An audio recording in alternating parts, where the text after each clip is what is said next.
Minister Ayanna Webster Roy, Minister in the Office of the Prime Minister with responsibility for gender and child affairs, specially invited guests, VIPs, members of the media, ladies and gentlemen, good morning. I will implore your indulgence to allow me to stand on the protocols that have been already established. I'm very pleased to be here on behalf of the Government of Canada and mark this significant occasion, the formal establishment of a Women, Peace and Security Advisory Group for the Republic of Trinidad and Tobago. We would not be here today at this point if it were not for the leadership of the Honourable Minister, Ayanna Webster Roy, and the dedication and hard work of her team in Gender and Child Affairs Division.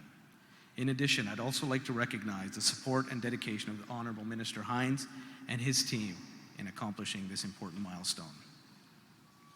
As I speak about milestones, there were several critical milestones that got us to this point, and I'd like to share a few from my own perspective. In January 2023, the Honourable Minister Webster Roy and I met for the very first time and agreed to work in partnership on a W.P.S agenda for the Republic of Trinidad and Tobago. This initial meeting between our two offices was foundational and launched the collaboration between our two governments in this initiative.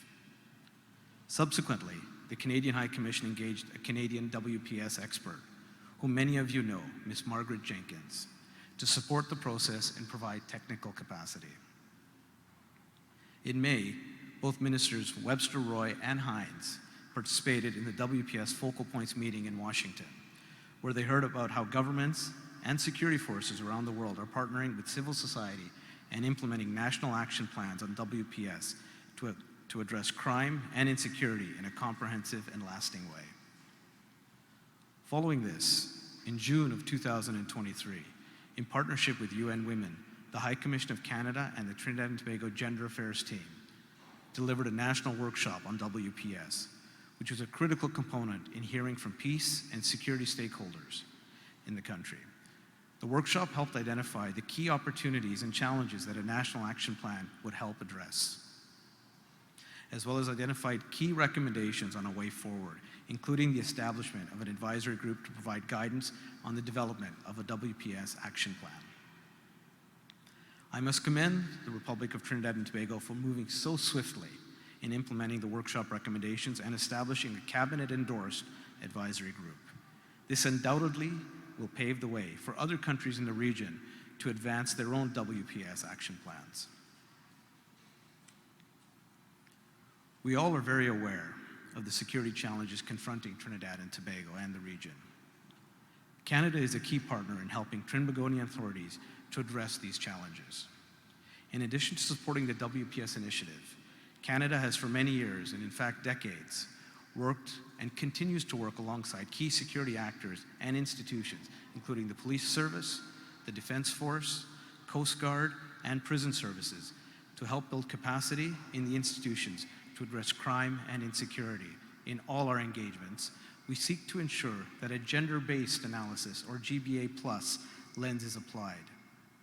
Most recently, last month in fact, the Canadian Armed Forces delivered a course in Trinidad and Tobago on gender integration in the armed forces to both the Trinidad and Tobago Defense Force and militaries from 19 countries within the region. The Government of Canada firmly believes in the advancement of gender equality and the empowerment of women and girls. If we want to have better security outcomes for everyone, including men and boys, we must ensure that all those who are affected have a voice at the table, and in particular, women and girls. We should all be supportive of this agenda, as it's in everyone's benefit. We believe that a W.P.S National Action Plan for Trinidad and Tobago will do just that. It will help provide a comprehensive framework and ensure that all those affected by crime and insecurity, and especially women and girls, who are so often left out of the equation, are key contributors and decision makers in the process.